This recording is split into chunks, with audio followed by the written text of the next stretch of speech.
Hello students, let's start with the next chapter of your chemistry course, that is chapter 3, and this talks about electrochemistry. ठीक है, let us first understand what electrochemistry is. Let us say we all use cells and batteries. ठीक है, battery होता है, electrodes होते हैं उसमें, cathode anodes. ठीक है, इसको क्या बोलते हैं? इलेक्ट्रोड बोलते हैं. ठीक है, नाम दे देता हूँ, cathode, anode, they are electrodes. ठीक है, it has some chemical also जो कंडक्ट करता है. ठीक है, सेल्स हैव इलेक्ट्रोड्स. ठीक है, they are cathode and anode. They are positively charged and they are negatively charged, negative plates. ये क्या करता है? इसके अंदर कुछ केमिकल होता है, उससे हम इलेक्ट्रिसिटी प्रोड्यूस करते हैं. राइट, इसको अगर किसी बल्ब से आप कनेक्ट कर देते हो, ठीक है, तो बल्ब ग्लो करता है. ये सब आपने पढ़ा इलेक्ट्रोकेमिस्ट्री. ये इलेक्ट्रोलिसिस होता है. तो ठीक है, सपोज करो ये एनोड है, तो इधर से पॉजिटिव से मूव करना शुरू करेगा current. This is your bulb. तो इन सेल, ठीक है, केमिकल एनर्जी जो है, केमिकल एनर्जी कन्वर्ट हो जाता है किसमें? इलेक्ट्रिकल एनर्जी में. ये सब हमें पता है, इलेक्ट्रिकल एनर्जी में. ठीक है, कन्वर्ट हुआ. फिर जब हम रिचार्ज करते हैं, बैटरी को डिस्चार्ज हो जाता है, तो उसको चार्ज भी किया जाता है. देखते हो ये इलेक्ट्रिकल व्हीकल्स वगैरह होते हैं, जैसे आपके सेलफोन की भी बैटरी ख़त्म हो जाती है तो आप उसको वापस रिचार्ज कर लेते हो. कब? आप इलेक्ट्रिसिटी देते हो ड्यूरिंग रिचार्ज. आपके फ़ोन में भी वो बैटरी होता है, उस समय क्या करते हो आप? इलेक्ट्रिकल एनर्जी देते हो. ठीक है, और वो कन्वर्ट होता है किसमें? केमिकल एनर्जी में. तो इससे कि आपका बैटरी चार्ज हो जाता है. ठीक है, तो ये जो पूरा कन्वर्जन होता है, इसी की स्टडी को बोलते हैं electrochemistry. So electrochemistry is chemistry deals with a study of conversion of electrical energy into chemical energy and vice versa, मतलब उल्टा भी. तो इन सब की स्टडी इज कॉल्ड इलेक्ट्रोकेमिस्ट्री. अब आपको पता है इलेक्ट्रिसिटी कंडक्ट करना है तो सब्सटेंस होते हैं, कंडक्टर्स होते हैं, इंसुलेटर्स होते हैं. ठीक है, सब्सटेंसेस जो होते हैं हमने पढ़ा है, कंडक्टर्स होते हैं एंड बैड कंडक्टर्स, जिसे हम इंसुलेटर भी बोलते हैं. वो ऐसा भी हो सकता है जो कम कंडक्ट करता हो या बिल्कुल भी नहीं कर सकता. सबको हम दो ही ग्रुप बनाते हैं. ठीक है, अब हमें पता है, छोटा सा ये कंडक्टर को, ये इंसुलेटर को पहले डिस्कस कर लेते हैं. ये क्या होता है? They can not conduct electricity. ठीक है, they can not conduct electricity. क्यों? क्योंकि इनके पास फ्री आयंस या इलेक्ट्रॉन्स नहीं होते हैं. ठीक है, दे डोंट हैव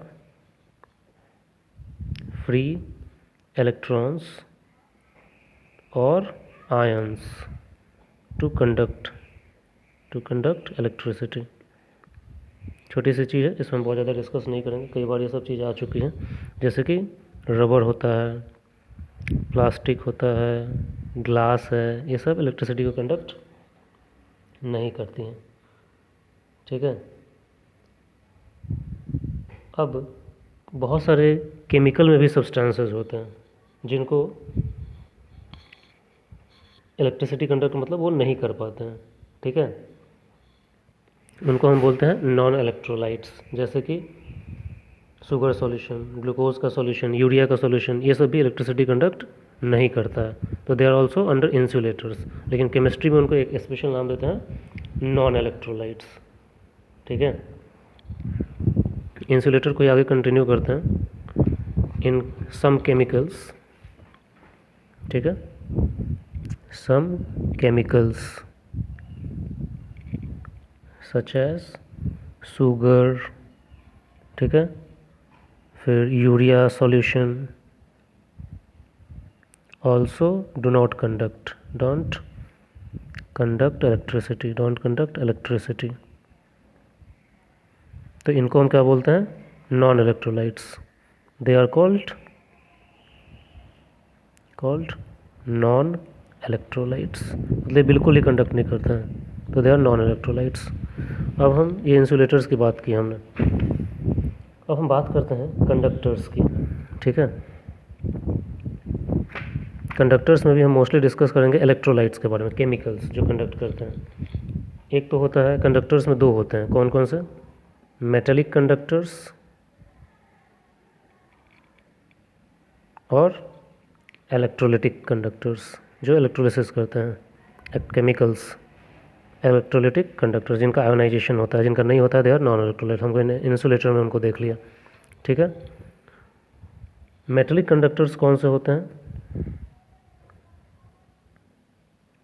ये भी हमारा टॉपिक नहीं है ज़्यादा पढ़ना, ये सब इंट्रोडक्टरी चीज़ें। मेटेलिक कंडक्टर्स होते हैं जैसे कि aluminium, copper, zinc, silver, gold, ये सब हमें पता है, दे हैव फ्री इलेक्ट्रॉन्स, बचपन से हम पढ़ रहे हैं ये सब, ठीक है। दे हैव फ्री इलेक्ट्रॉन्स या मोबाइल इलेक्ट्रॉन्स जिसे बोलते हैं, मूव कर सकता है, वैलेंस इलेक्ट्रॉन्स इनके, ठीक है, और they conduct electricity, so used in wire manufacturing and all, तार वगैरह बनाने में हम यूज़ करते हैं। ये सब इंट्रोडक्टरी आइडिया मैं दे रहा हूँ आपको। हमारा मेन चीज़ है इलेक्ट्रोलिटिक कंडक्टर के बारे में पढ़ना, मतलब इलेक्ट्रोलाइट्स के बारे में। जैसे इलेक्ट्रोलिसिस प्रोसेस आप पढ़ते थे क्लास 10 में भी, आपने पढ़ा था electrolysis of brine solution NaCl, तो Na+ और Cl- में टूट जाता है। तो हमारा केमिस्ट्री है, तो हम उसी चीज़ की बात करेंगे यहाँ पे। तो will talk about electrolytic conductors.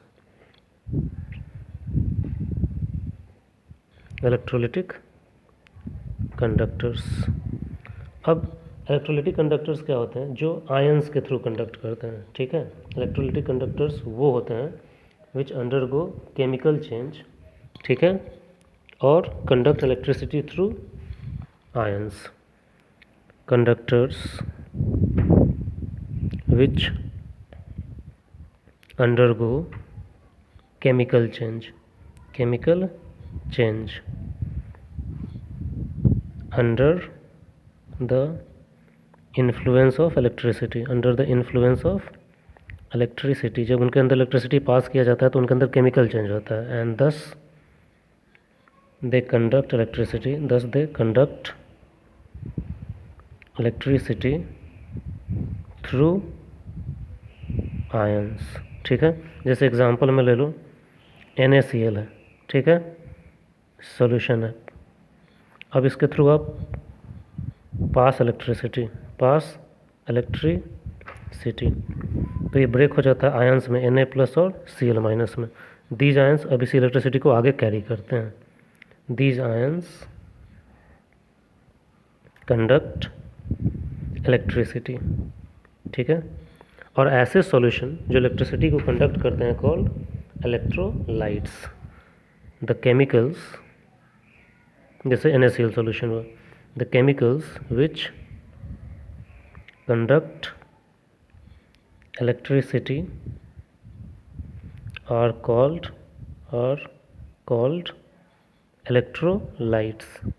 electrolytes, ठीक है। अब ये जो इलेक्ट्रोलाइट्स होते हैं दो तरीके होते हैं, हमने पढ़ा है, एक स्ट्रॉन्ग होता है और वीक होता है, जिसका कंप्लीट आयोनाइजेशन हो जाता है, ठीक है। तो ये होते हैं क्या, स्ट्रॉन्ग इलेक्ट्रोलाइट्स और वीक इलेक्ट्रोलाइट्स। स्ट्रॉन्ग इलेक्ट्रोलाइट्स वो होते हैं जिनमें जो सब सॉल्यूशन है वो कम्प्लीटली ब्रेक हो जाता है Na+ और Cl- में।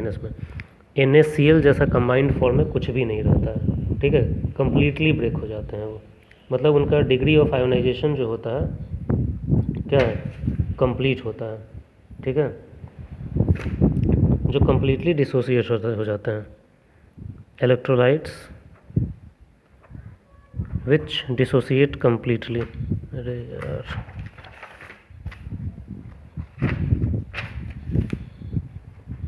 इलेक्ट्रोलाइट्स विच डिसोसिएट मतलब उनका आयोनाइजेशन हो जाता है, डिसोसिएट कम्प्लीटली, पूरा का पूरा ब्रेक हो जाते हैं।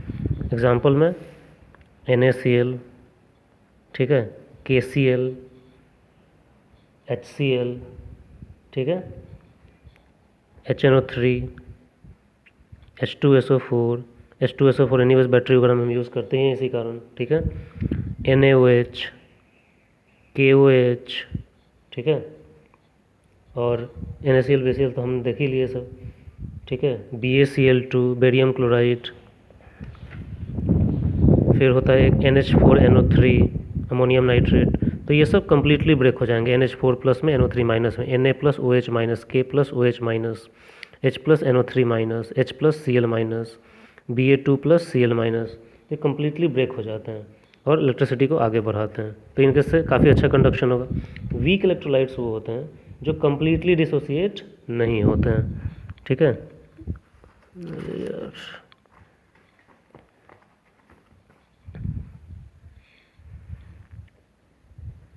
इलेक्ट्रोलाइट्स विच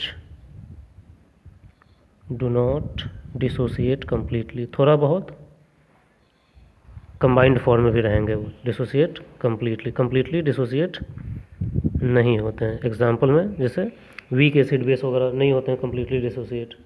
आपको याद होगा हम एसिड बेस वगैरह में भी पढ़ते थे, जैसे कि H3BO3 boric acid, CH3COH acetic acid, ये सब कम्प्लीटली ब्रेक नहीं होता है।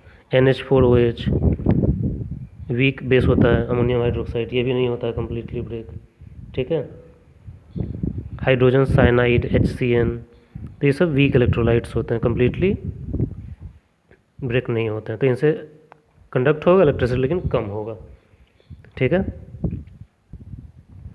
अब थोड़ा सा हम देखते हैं what are the factors affecting electricity conduction, ठीक है, factors affecting electrolytic conduction.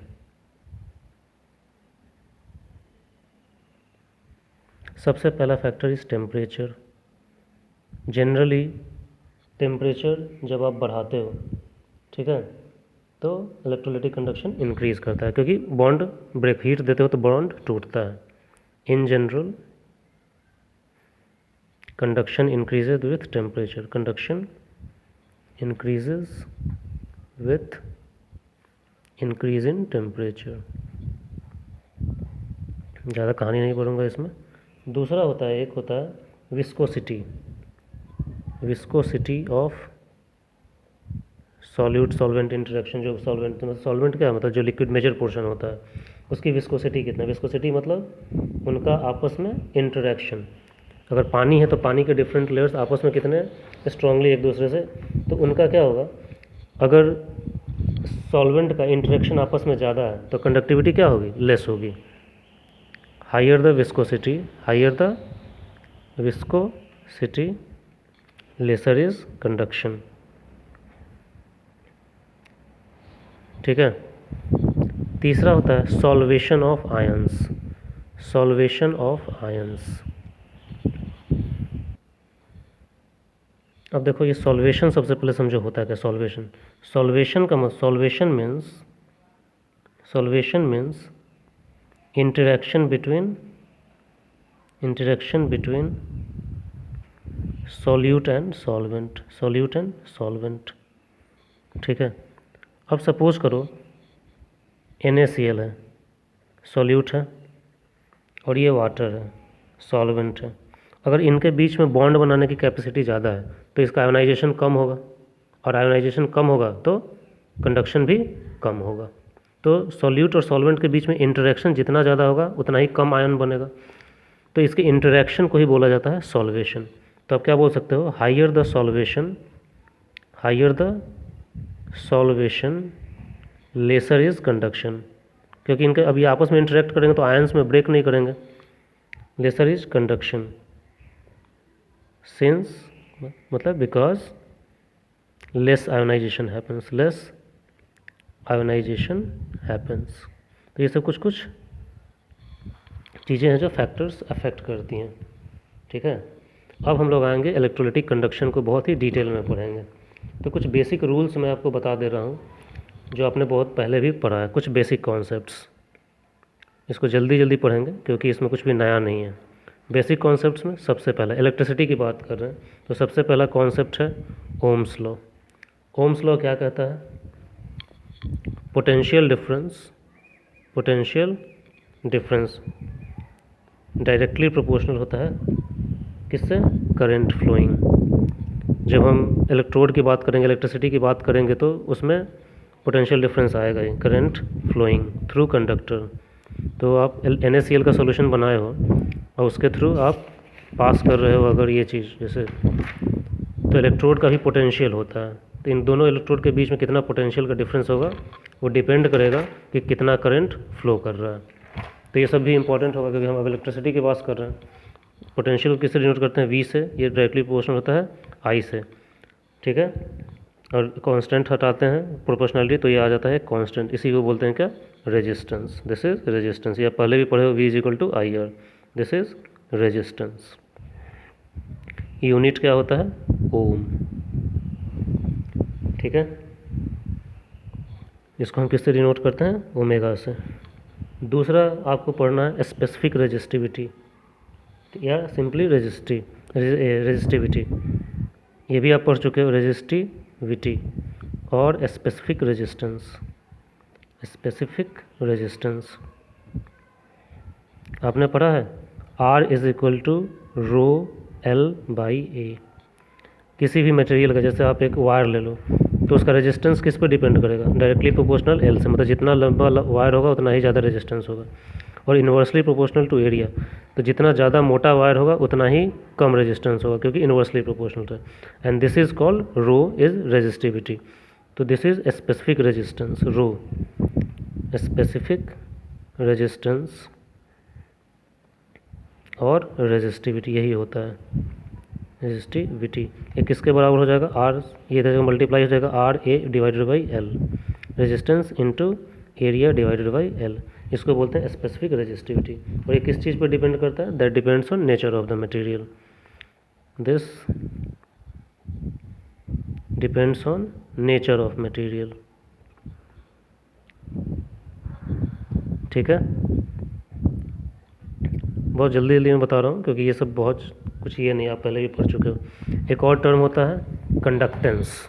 Conductance क्या होगा? उल्टा ऑफ रेजिस्टेंस। कंडक्टेंस क्या होता है? Reciprocal of resistance. रेसिप्रोकल मतलब रेजिस्टेंस क्या है? अपोज करना करंट के फ्लो को। तो कंडक्टेंस क्या हो? सपोर्ट करना। रेसिप्रोकल मतलब उल्टा ऑफ रेजिस्टेंस। ठीक है, रेसिप्रोकल ऑफ रेजिस्टेंस। इसको डिनोट किया जाता है किस चीज़ से? C से। इसको C से डिनोट करते हैं। ठीक है,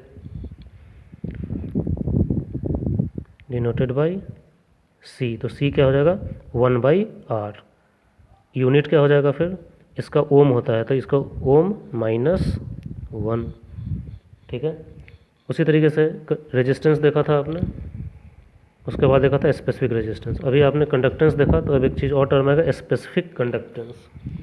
ठीक है, या कंडक्टिविटी भी बोलते हैं उसे। ठीक है, कंडक्टिविटी और स्पेसिफिक कंडक्टेंस। स्पेसिफिक कंडक्टेंस, तो ये किसका उल्टा होगा? ये रेजिस्टिविटी का उल्टा होगा। इसको डिनोट किया जाता है कप्पा से, डिनोटेड बाय कप्पा, इस तरीके से के। तो ये क्या होगा? उल्टा ऑफ